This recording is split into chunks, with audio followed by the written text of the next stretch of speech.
Talleyrand aurait dit, parmi les nombreuses citations qu'on lui prête, « Le meilleur auxiliaire du diplomate est son cuisinier ».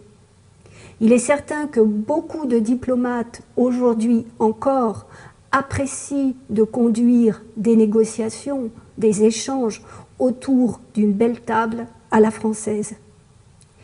Les menus sont aussi des œuvres artistiques et souvent des artistes ont été appelés pour réaliser les couvertures qui ornent les menus.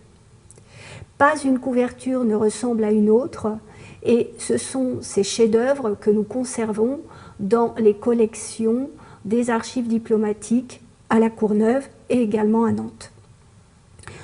Le menu que j'ai choisi de lire est le menu du dîner offert au tsar Nicolas II de Russie à l'Élysée le 6 octobre 1896. Le dîner a lieu au Palais de l'Élysée, dans la grande salle des fêtes. Les menus existent sur les tables présidentielles dès le début de la Troisième République.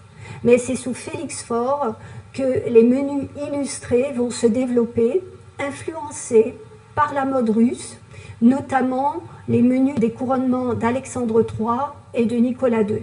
Le menu offert au tsar et à la tsarine est un menu exceptionnel dans sa matérialité. Ce serait même le plus grand menu présidentiel jamais réalisé. Dans son dessin, Clérin souligne les bienfaits que l'union procure aux deux puissances, assises sous les plis de leur étendard bleu, blanc et rouge, désormais alliés. Les allégories de la France et de la Russie se tendent la main. Les femmes portent des symboles d'abondance. Cette formule iconographique, l'allégorie de la France et du pays hôte, sera largement utilisée dans les menus du début du XXe siècle. Le chiffre de Félix Faure et l'aigle de Russie se retrouvent au verso de cette couverture. Le menu, quant à lui, commence sur un second feuillet. Que mangèrent le tsar, le président et leurs 255 convives? Le repas comporte plus de 20 plats. Sa composition est assez représentative d'un grand banquet de l'époque. Tout d'abord, un hors-d'œuvre, des huîtres de Marennes. Puis, deux potages. L'un clair, le consommé au nid de Salangane, l'autre dit lié, la crème de volaille. Alors, le consommé de Salangane est en fait un consommé au nid d'hirondelle.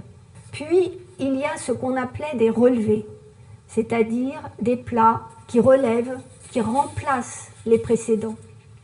Ils sont composés de grosses pièces de poisson ou de viande, les carpes de la Creuse glacées sauce française, de la selle de faon aux graines de pin, des suprêmes de poularde aux truffes du Périgord. Enfin, des entrées, terrines de homard toulonnaise, barquettes d'ortolan des Landes. Cette première partie du repas est close par des sorbets, orange de Nice granité et citron de Provence glacé. Le repas se poursuit avec un rôti, chaud, faisant flanquer de perdreaux rôtis sur croustade, son légume, truffe au champagne, et sa salade, salade francillon. Salade francillon qui n'est pas une simple salade verte, mais une salade composée de pommes de terre, de moules marinières, agrémentée d'une vinaigrette au vin blanc, de céleri haché et de truffes. Pour finir le repas, d'abord des entremets salés, aubergines farcies fermières, cœur d'artichaut à la créole, qui précèdent des entremets sucrés. Abricots, reine Claude, Montmorency, glace aux avelines ou glace aux noisettes, et enfin gaufres condées. Pour point final, le dessert qui, comme souvent, n'est pas explicité. Bon appétit.